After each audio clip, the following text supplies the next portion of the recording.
For decades, Yugoslavia looked like the ultimate European success story, a thriving socialist state where diverse cultures lived side by side. But in just 10 short years, that picture-perfect society tore itself apart in the bloodiest conflict Europe had seen since the Second World War. To understand how a nation dissolves so violently, you must go back to May 8, 1980. Over 100 heads of state, kings and prime ministers from both sides of the Iron Curtain gathered in Belgrade. They were there to bury Marshal Joseph Broz Tito. The sheer scale of this funeral projected an image of total, unshakable national stability. But that stability was entirely tied to one man. Tito had spent 35 years acting as the supreme referee for a remarkably complex state. He managed 6 distinct republics, 5 languages, and 3 major religions, all sharing a landscape scarred by horrific inter-ethnic violence during World War II. His official state motto was brotherhood and unity, but he enforced it through strict authoritarianism. Nationalist speech could land a citizen in a brutal island prison. He didn't heal the old ethnic divisions, he simply locked them in a pressure cooker. When he died, he took the lid with him. Tito knew his personal authority would die with him. He specifically feared that the largest republic, Serbia, might try to dominate the rest of the country in his absence. To prevent that, he introduced a radical legal rewrite known as the 1974 Constitution. This map shows the new political reality he created. The 1974 Constitution decentralized power so drastically that Yugoslavia functioned almost like a loose confederation. The 6 distinct republics were essentially given the powers of independent nations, complete with their own central banks and territorial defense forces.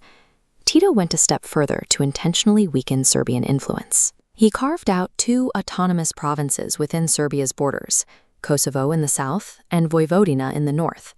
He elevated these provinces to have nearly identical powers to the full republics themselves.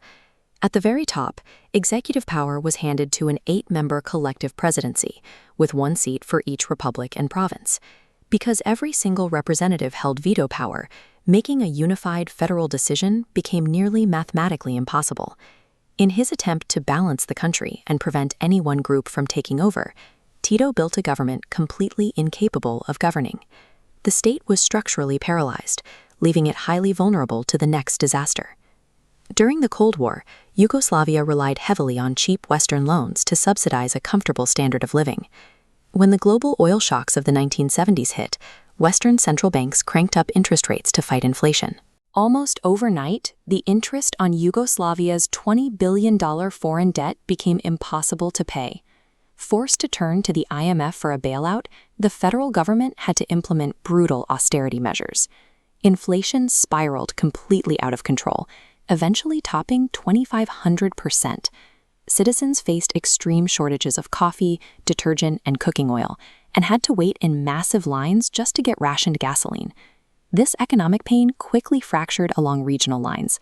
Up north, the wealthy, highly industrialized republics of Slovenia and Croatia looked at the struggling state-owned factories in the south. They deeply resented seeing their tax dollars and foreign currency earnings sent to Belgrade to subsidize poorer regions. The economic debates quickly devolved into bitter cultural insults. When citizens are standing in line for bread and watching their life savings evaporate, socialist ideals fade away quickly. Economic desperation created the perfect environment for political opportunists to start blaming the other side. Slobodan Milosevic was a rather uncharismatic banking bureaucrat, rising through the Serbian Communist Party. He lacked military heroism, but he had sharp political instincts. He realized communist ideology was rapidly losing its grip on the public, and to hold on to power, he needed a potent new ideology, Serbian nationalism. Taking strict control of state television and newspapers, Milosevic began blasting the public with a constant narrative of Serbian victimhood. His primary target was Kosovo, where state media endlessly amplified stories claiming the Albanian majority was carrying out systematic atrocities against the local Serb minority. Then, he organized massive state-sponsored street rallies. By intimidating the provincial leadership in Vojvodina, Kosovo, and Montenegro, he forced their resignations and replaced them with his own loyalists. By stacking the deck, Milosevic broke the 1974 Constitution. He now controlled 4 votes, meaning he could single-handedly block any national legislation. He had weaponized the federal government to serve Serbian interests. Watching this aggressive power grab unfold, the other republics realized that Tito's balanced federation was gone. The idea of a shared Yugoslavia was effectively dead. Terrified by Milosevic's actions, the other republics held their first multi-party elections in 1990. Voters overwhelmingly backed their own hardline nationalist leaders, like Franjo Tuđman in Croatia, who immediately began campaigning on platforms of absolute sovereignty. The final institutional thread snapped in January 1990 at the 14th Congress of the Yugoslav Communist Party. After watching the Serbian bloc vote down every single proposal for reform, the entire Slovenian and Croatian delegations simply stood up and walked out of the hall. The party dissolved on the spot. Tense, driving tone. By June 1991, both Slovenia and Croatia formally declared their independence. In response, the federal government dispatched the Yugoslav National Army, which by then had become an almost exclusively Serb-officered force, to secure the borders, igniting open warfare. There were no more negotiations. The political void left by the collapse of communism was entirely filled by competing ethnic nationalisms, and both sides now had their hands on the immense arsenals of the federal military. Slovenia fought a brief 10-day skirmish and successfully broke away, but Croatia, which had a large Serb minority, was plunged into a catastrophic scorched-earth war. Cities like Vukovar were subjected to months of relentless artillery bombardment by the federal army and paramilitaries, leaving them in absolute ruins. In April 1992, the conflict engulfed Bosnia and Herzegovina. Because Bosnia was an incredibly complex patchwork of Muslim Bosniaks, Catholic Croats, and Orthodox Serbs, the violence there became deeply intimate. This triggered the longest siege of a capital city in modern warfare, as artillery rained down on Sarajevo for nearly 4 years. The human toll was staggering. Paramilitary groups carried out systematic campaigns of ethnic cleansing, mass displacement, and genocide. People who had lived side by side as neighbors and co-workers for decades found themselves looking down the barrel of a gun at one another. It's easy to dismiss the breakup of Yugoslavia as the inevitable result of ancient tribal hatreds, but the history shows a mechanical failure. A flawed political system paralyzed the government.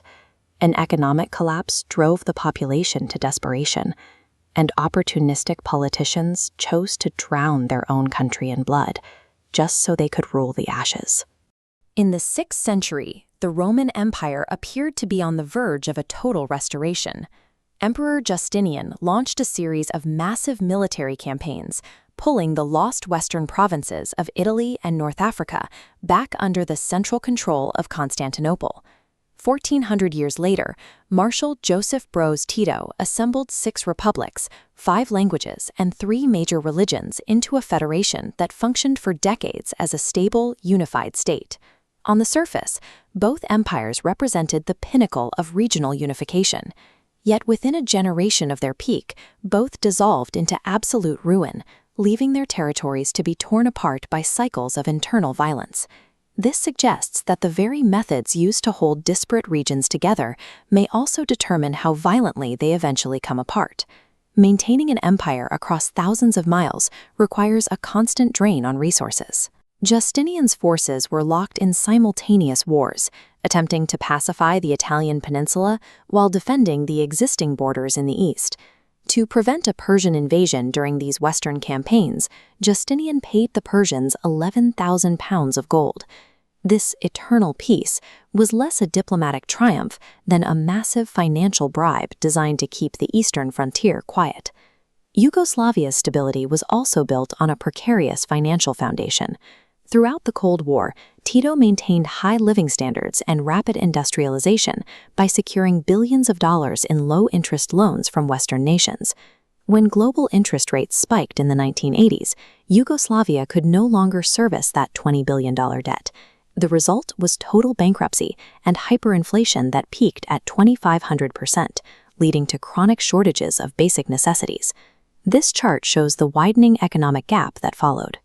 The wealthier northern republics like Slovenia and Croatia, which generated the most revenue, grew increasingly resentful of subsidizing the struggling, dependent republics in the south. When an empire's unity is bought with foreign credit or exhaustive bribes, the internal factions tend to turn on each other the moment the central treasury runs dry. To prevent this internal friction from sparking a revolt, central governments often implement extreme domestic policies that unintentionally weaken the state's long-term stability. Justinian ensured absolute obedience through direct force. During the Nika riots in the capital, he trapped 30,000 dissenting citizens inside the hippodrome and ordered a systematic massacre to end the challenge to his authority. Tito managed dissent through bureaucracy. In 1974, a new constitution aimed to prevent any single republic from dominating. However, granting each republic absolute veto power effectively paralyzed the central government, as any region could block policies required for the economic crisis. Institutions designed primarily to suppress internal rivals, whether through mass violence or paralyzing red tape, eventually stripped the state of its ability to function.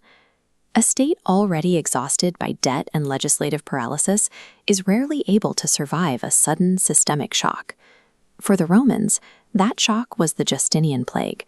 The disease decimated the population, crippling the tax base and leaving the military unable to find enough recruits to man the newly conquered territories. Yugoslavia's catalyst was the death of Marshal Tito in 1980. He was the singular, stabilizing figure holding the country together. Without him, diverse ethnic factions lost their primary reason to remain united. This created a power vacuum that opportunistic local politicians were quick to fill. They seized control of regional media outlets and began broadcasting narratives that focused on historical ethnic grievances and mutual suspicion. By heightening ethnic paranoia, these opportunistic leaders quickly consolidated their own power bases. They convinced their respective populations that secession was the only way to protect themselves from their neighbors. In the wealthier republics, citizens saw the central government failing and the rising threat of conflict. They quickly demanded total independence as a means of escaping the political collapse. In both cases, once the singular figure at the top vanished, the vacuum was occupied by leaders who prioritized factional survival over a national identity that was already beginning to dissolve. The human cost of these failed unifications is staggering.